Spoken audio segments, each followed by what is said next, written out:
Assalamu alaikum wa rahmatullahi wa barakatuh, mes chers frères et sœurs. Bienvenue sur cette chaîne qui se consacre au dialogue sincère et enrichissant autour de l'islam.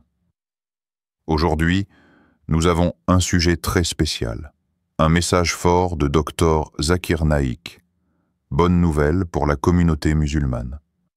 Restez avec nous jusqu'à la fin, car cette discussion est conçue spécialement pour vous, pour éveiller vos cœurs, stimuler vos esprits et renforcer nos liens autour du Coran et de la Sunna. Avant de commencer, je vous invite à vous abonner, à aimer cette vidéo, à la partager autour de vous et à participer activement dans les commentaires pour enrichir ce dialogue collectif. Nous allons entrer dans une rencontre imaginaire mais profonde, où le docteur Zakir Naik, reconnu pour ses connaissances et son engagement dans la darwa, s'entretient avec un jeune musulman, que nous appellerons Youssouf. Dans un espace public animé, entouré de frères et sœurs attentifs, ils échangent des paroles qui visent à illuminer nos vies par la lumière du Coran. Écoutons-les maintenant. Assalamu alaikum, docteur. C'est un honneur pour moi de pouvoir discuter avec vous.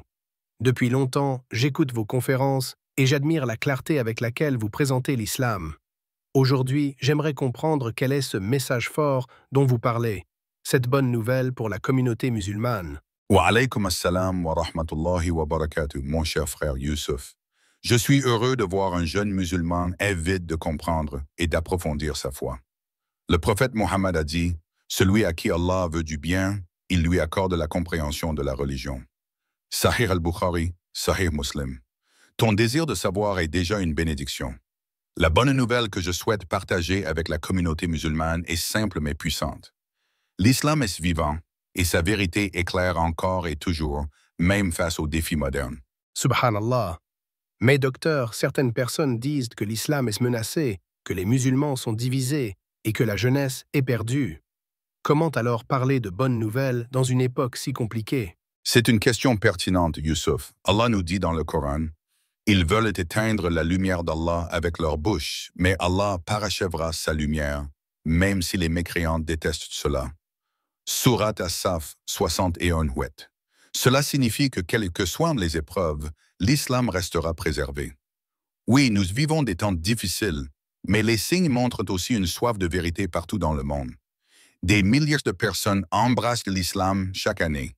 Des non-musulmans lisent le Coran et y trouvent des réponses que leur société ne leur offre plus. N'est-ce que pas une bonne nouvelle?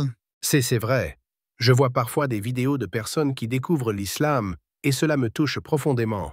Mais je me demande, que devons-nous, en tant que jeunes musulmans, faire pour porter cette lumière dans nos vies quotidiennes? Excellente question, Youssouf. Allah nous rappelle dans le Coran, « Vous êtes la meilleure communauté qu'on ait fait surgir pour les hommes. Vous ordonnez le convenable, interdisez le blâmable et croyez en Allah. » Surat Al-Imran 310. Cela signifie que notre rôle est actif. La jeunesse musulmane doit incarner la foi par ses actes, l'honnêteté, le respect, la recherche de savoir, l'amour pour les autres. La bonne nouvelle est que chaque jeune, même dans un monde qui s'éloigne des valeurs divines, peut devenir un porteur de lumière. Mais parfois, docteur, je me sens faible. J'ai l'impression que mes prières manquent de concentration, que je ne fais pas assez, que mes péchés m'éloignent d'Allah. Comment rester confiant dans la miséricorde d'Allah? Ne te décourage jamais, Youssouf. Allah dit, « Ô mes serviteurs qui avez commis des excès à votre propre détriment, ne désespérez pas de la miséricorde d'Allah. Certes, Allah pardonne tous les péchés. Oui, c'est lui le pardonneur, le très miséricordieux. » Surat Az-Zumar 39:53. Voilà une bonne nouvelle pour chaque musulman. Tant que tu te repenses, tant que ton cœur se tourne vers Allah, tu as une porte ouverte. L'islam n'est pas une religion de désespoir, mais une religion d'espérance et de miséricorde. Allahu Akbar. Vos paroles m'apaisent. Mais dites-moi, docteur, comment pouvons-nous, en tant que communauté, transmettre cette bonne nouvelle non seulement aux musulmans, mais aussi aux non-musulmans qui s'interrogent? Par la sagesse et le bon comportement, Youssouf, Allah dit, « Appelle au sentier de ton Seigneur avec sagesse et bonne exhortation, et discute avec eux de la meilleure façon. » Surat An-Nahl 16:25. Lorsque les non-musulmans voient en toi un homme honnête, respectueux, aimant, ils se poseront des questions. Et lorsque tu leur présenteras le message de l'islam, ils l'écouteront avec un cœur ouvert. La bonne nouvelle est que nous avons déjà la meilleure guidance, le Coran. Il suffit de l'appliquer. Cela me rappelle, docteur, une parole que j'ai lue dans un tafsir. Le prophète était appelé Al-Amin, même avant la révélation, parce qu'il incarnait déjà la sincérité et la justice. C'est comme si Allah nous montrait que l'exemple doit toujours précéder la parole. Exactement, Youssouf. Voilà une réflexion très juste. Le message fort que je veux transmettre est que l'islam ne se limite pas à des mots ou à des débats. C'est une manière de vivre qui illumine les cœurs et rapproche les êtres humains. Quand nous vivons avec sincérité et justice, nous devenons nous-mêmes une bonne nouvelle pour les autres. Docteur, vous avez parlé de la lumière d'Allah qui ne s'éteint jamais et de la responsabilité de la jeunesse musulmane. Mais parfois, quand je regarde autour de moi, je vois des divisions au sein même de notre communauté. Certains insistent sur les différences de madhab, d'autres sur les querelles politiques. Comment pouvons-nous rester unis alors que nous sommes si dispersés? C'est une réalité douloureuse, Youssouf. Mais le Coran nous donne la solution. Allah dit « Et cramponnez-vous tous ensemble au habl d'Allah et ne soyez pas divisés. » Surat Al-Imran 303. Le habl d'Allah, c'est sa révélation, le Coran et la Sunna authentique. Les divisions apparaissent lorsque nous plaçons nos préférences personnelles ou culturelles au-dessus du message divin. La bonne nouvelle, c'est que l'unité est toujours possible si nous revenons à la source pure. Mais docteur, est-ce que cela veut dire que nous devons ignorer les différences entre nous? Pas du tout. Les différences dans les détails juridiques existent depuis les compagnons du prophète. Elles sont parfois une richesse, tant qu'elles ne deviennent pas un motif de haine ou de rejet. Le prophète a dit « Les croyants, dans leur amour, leur miséricorde et leur compassion mutuelle, sont comme un seul corps. Quand un membre souffre, tout le corps ressent la fièvre et l'insomnie. » Sahih Muslim. L'important est de garder cet esprit de fraternité. J'aimerais tellement voir cela dans nos mosquées, docteur. Parfois, un frère est jugé pour la manière dont il prie, pour sa barbe ou pour ses vêtements. C'est décourageant. Je comprends ton ressenti, Youssouf. Mais rappelle-toi, notre devoir, c'est de corriger avec sagesse, sans arrogance. Allah dit, par la miséricorde d'Allah, tu as été doux envers eux.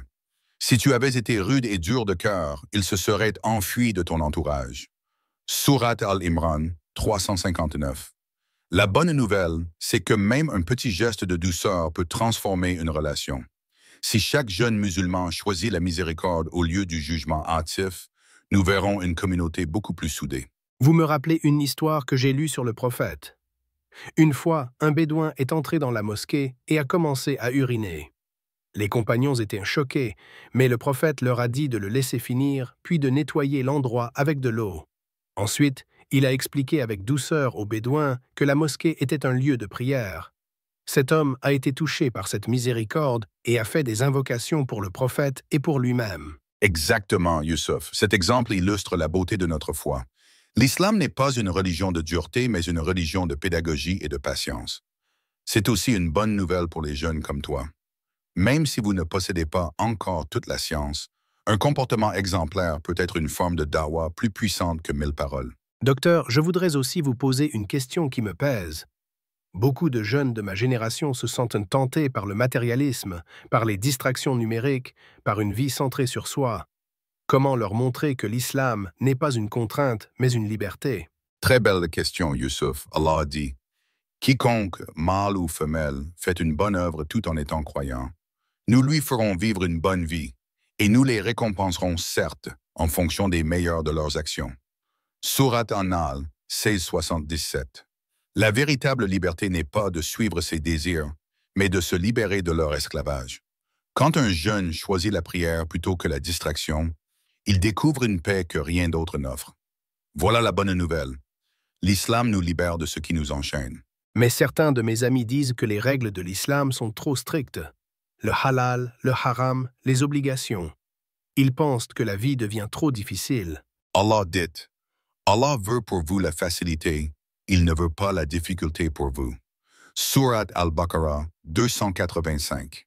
Les règles de l'islam ne sont pas là pour nous enfermer, mais pour nous protéger. Imagine une route de montagne dangereuse.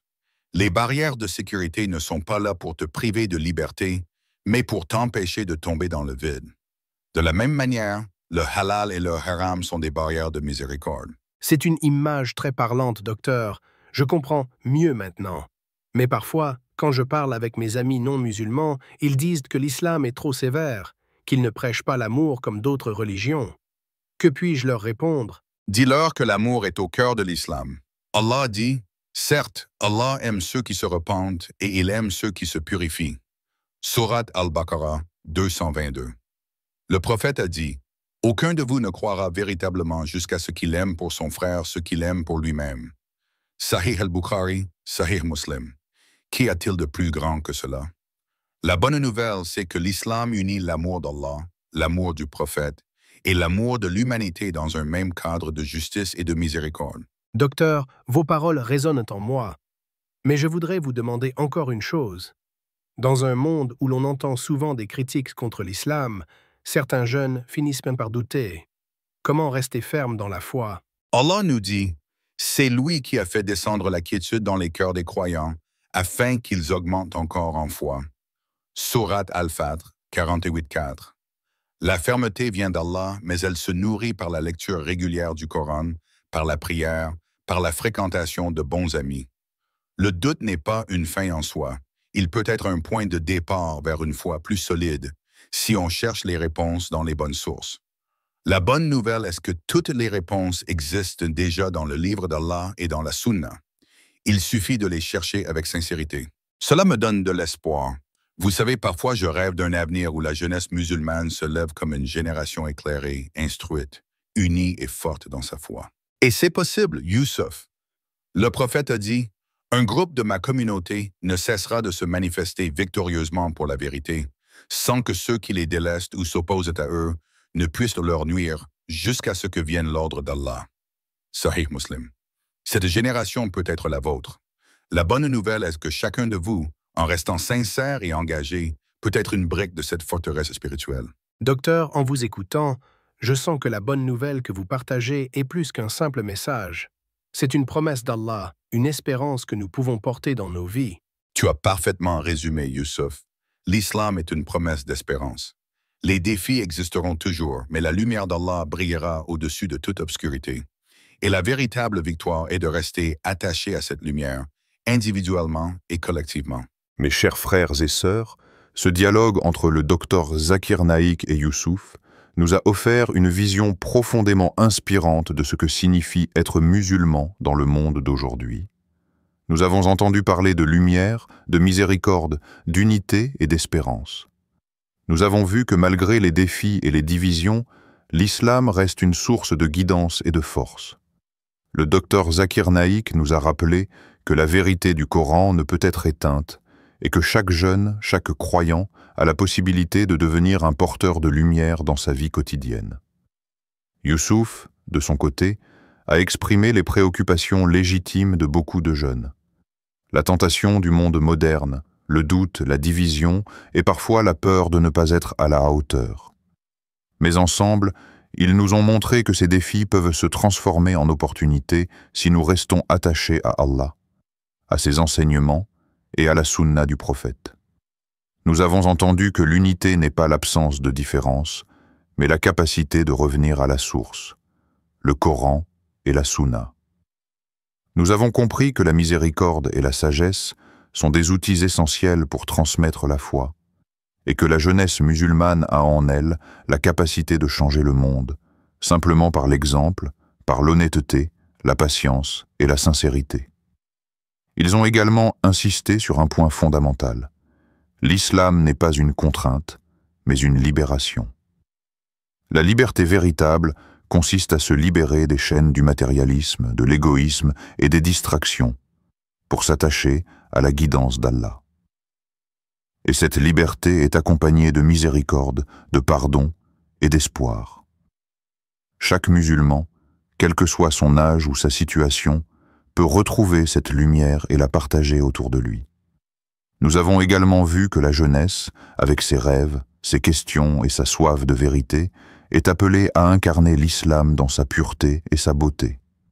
Le dialogue entre le docteur Zakir Naik et Youssouf nous a montré que l'islam est vivant, accessible et pertinent pour tous, et que chaque petit geste de bonté, de patience et de justice contribue à renforcer notre communauté.